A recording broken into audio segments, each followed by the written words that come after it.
Okay, so strap yourselves in because today we're going deep. Deep. Yeah, diving deep into this relationship between Ukraine and Russia. Right. And, it's interesting because we got this article sent in by, well, a listener. Hmm. And Always appreciate those. yeah, they're great. But this one, it's a doozy. Really. It really kind of lays down a pretty strong take on the whole thing. Okay. So we're here to kind of, unpack it I'm going to all. break you down. Yeah, figure out what Love it. what really stood out to me, and I don't know if you noticed this right off the bat. Yeah. How's that?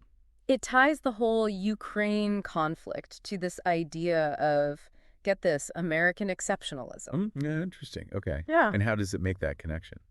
Well, it's saying that all those American ideals we hear about, freedom, democracy, the whole nine yards, Right. they get used to justify some, let's just say, questionable foreign policy decisions. Okay. I'm starting to see where this is going. Like, think back to Iraq, Libya, toppling those leaders. Did it really make things better over there? Well, it's complicated, right? I mean, Yeah, removing a dictator doesn't automatically equal peace and prosperity. exactly.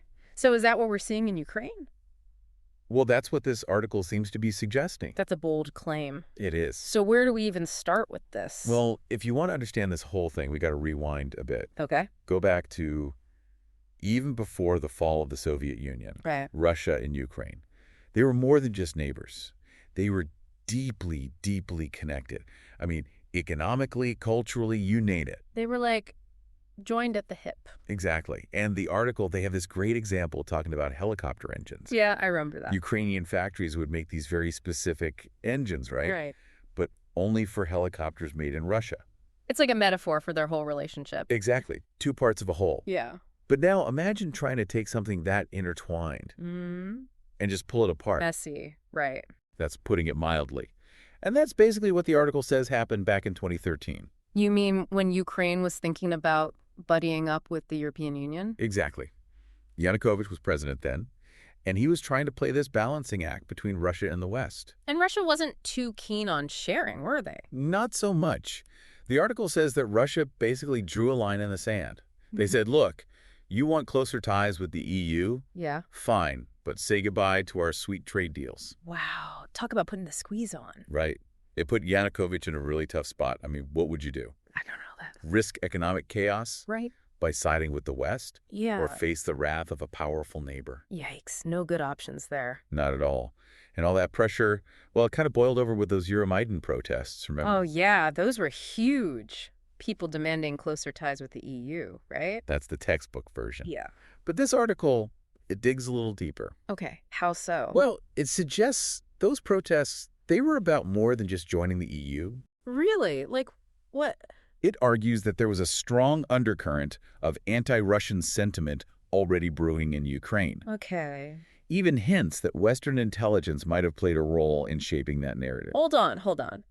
Are we talking about a full-blown manufactured uprising here? That's what this article seems to be implying. Now, whether you buy that or not, Yeah. that's up to you. But it does make you think. For sure. Adds another layer to this whole thing. It's like every time you think you understand, there's another twist. And then, boom, Russia takes Crimea. just like that. Securing that Black Sea port, strategically vital for them. Right, but what about those other regions, Luhansk and Donetsk? Why didn't they just grab those two? Good question. The article claims those areas, they weren't as strategically important as Crimea. So Russia was being picky. In a way, yeah. Instead of just rolling in, they pushed for those Minsk agreements. Ah, the Minsk agreements. The supposed path to peace. Right. Minsk II specifically was all about giving those eastern regions more autonomy within Ukraine. It all sounds good on paper, so what happened? Well, that's where things get really interesting. The article claims that Ukraine, with the West cheering them on, Yeah.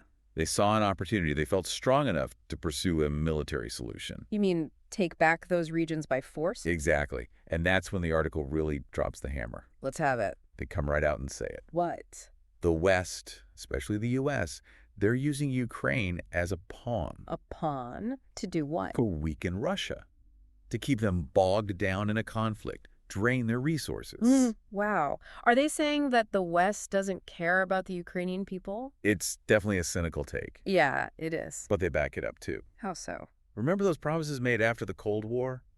about NATO not expanding eastward? Yeah, Well, look what happened. NATO got bigger, closer and closer to Russia's borders. they're not wrong about that. Right.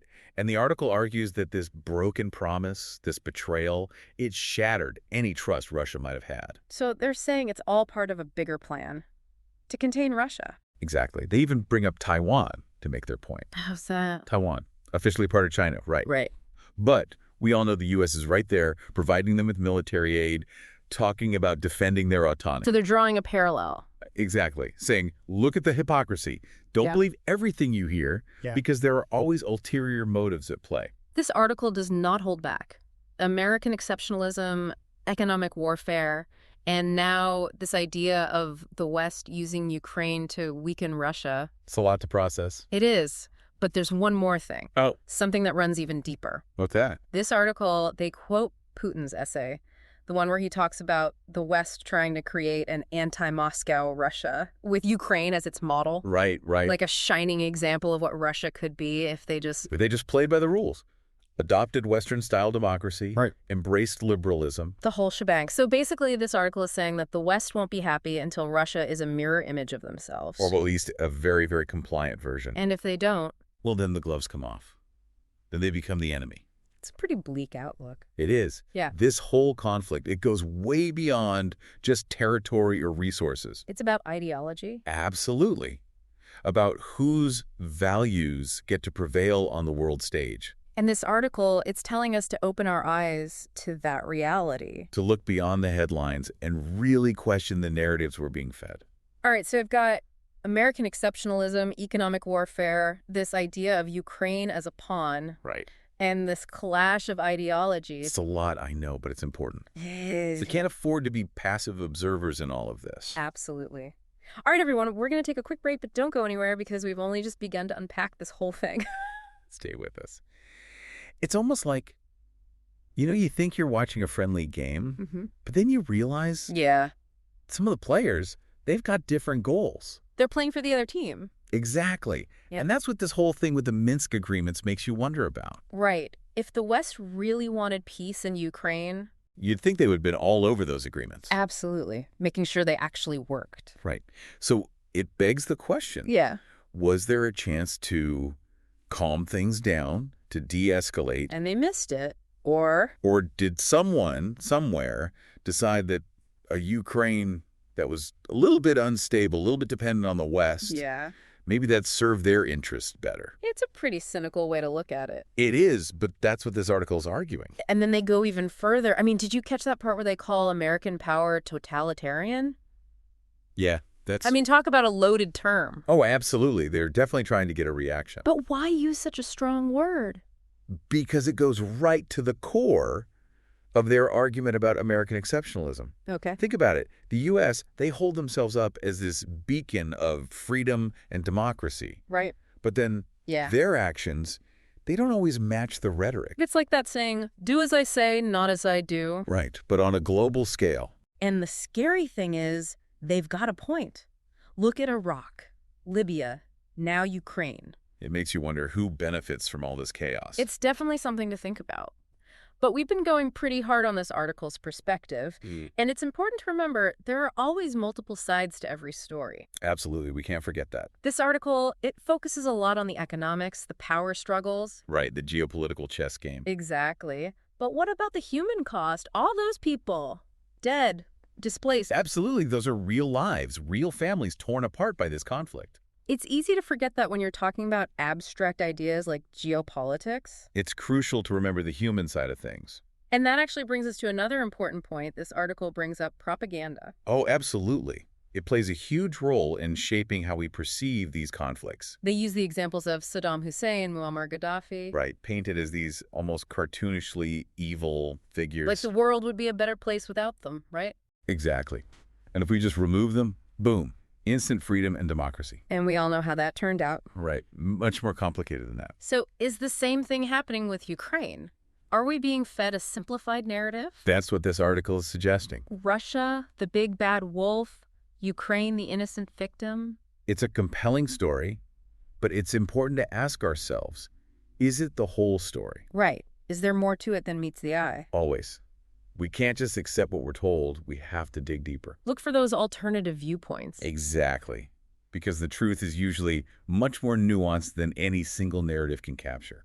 So where does that leave us? We've got this incredibly complex A situation, lot of moving parts. and it can feel pretty overwhelming, right? Like, is there any way out of this mess?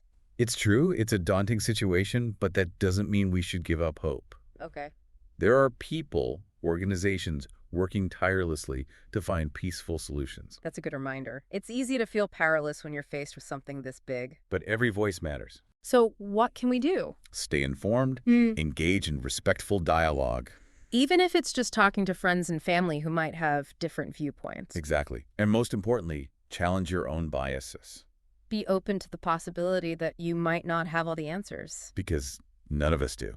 And that's okay. It's a journey of learning and understanding. And it starts with asking questions, like we're doing here today. Exactly. And that's why these deep dives are so important. They challenge us to think critically about the world around us. And that's what I keep coming back to, after reading this article and just thinking about it all. It's Yeah. like we get so caught up in the headlines, the day-to-day. It's easy to get swept away by it all. Exactly. But this article, it pulls back the curtain a bit. It's like, hey, there's a whole lot more going on here.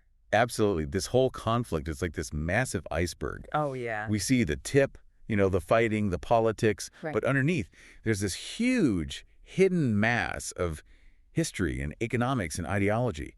And that's what we've been trying to explore today, right? Trying to understand the forces that are driving this conflict. Right. Because if you don't understand the root causes, Yeah, how can you even begin to find a solution? exactly. But, with all that said, we got to remember this article, it's just one perspective on a very complex issue. Right, right. And it's a perspective that tends towards, maybe a more pessimistic view. Yeah, a little doom and gloom. A little bit, yeah.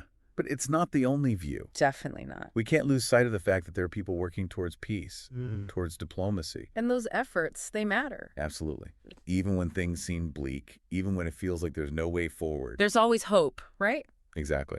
And that's what we want to leave you with today. Oh, okay. This idea that, yes, this article has given us a lot to think about, some really big, even unsettling ideas. Yeah, it's definitely been a journey.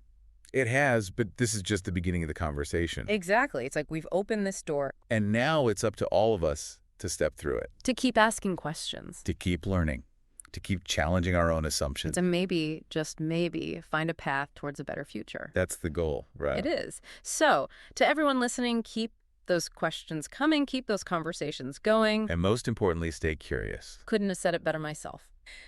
Thanks for diving deep with us today, everyone. Until next time.